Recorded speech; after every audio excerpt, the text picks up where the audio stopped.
नौकरियों के मौके तलाश रहे युवाओं के साथ साथ अपने करियर को लेकर कंफ्यूजन का सामना कर रहे छात्रों के लिए टीम लीज की रिपोर्ट कई समाधान लेकर आई है।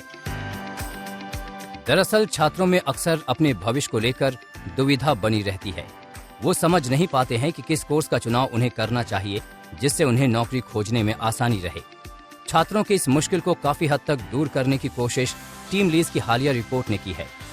इसके मुताबिक इंजीनियरिंग, टेलीकॉम और हेल्थ केयर सेक्टर 2025-26 तक रोजगार के सबसे ज्यादा मौके मुहैया कराएंगे। टीम लीज के मुताबिक इन सेक्टर्स में 1.2 करोड़ नई नौकरियां पैदा होंगी। टीम लीज सर्विसेज की रिपोर्ट में कहा गया है कि सुधार के साथ आईटी और डिजिटल की पहुंच बढ़ने से इन सेक्टर्स में रोजगार के मौके बढ़ेंगे। रिपोर्ट में इस बात का भी विस्तार से जिक्र किया गया है कि किस तरह के लोगों को यहां नौकरियां मिलने का सबसे ज्यादा अनुमान है। टीम लीज सर्विसेज के मुताबिक रोजगार के कुल मौकों में से 17% बेहद कुशल, एक्सपर्ट या प्रोफेशनल कर्मचारियों के लिए होंगे।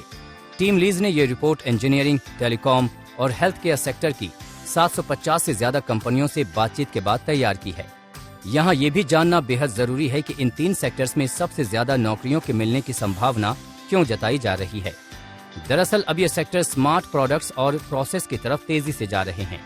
तकनीक के बढ़ते इस्तेमाल की वजह से भी कंपनियों को अपने कर्मचारियों की संख्या बढ़ानी पड़ रही है। नौकरियों में इजाफे की एक बड़ी वजह प्रोडक्शन लिंक्ड इंसेंटिव स्कीम यानी PLI भी है। PLI की वजह से विदेशी निवेश में बढ़ोतरी हुई है।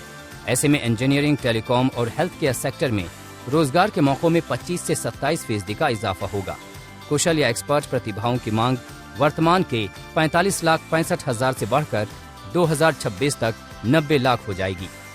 यानी आज पढ़ाई कर रहे छात्र भी अपनी दिलचस्पी के हिसाब से इन सेक्टर्स के लिए जरूरी योग्यता वाले कोर्स में दाखिला लेकर अपने भविष्य को सुरक्षित बनाने की तरफ कदम बढ़ा सकते हैं।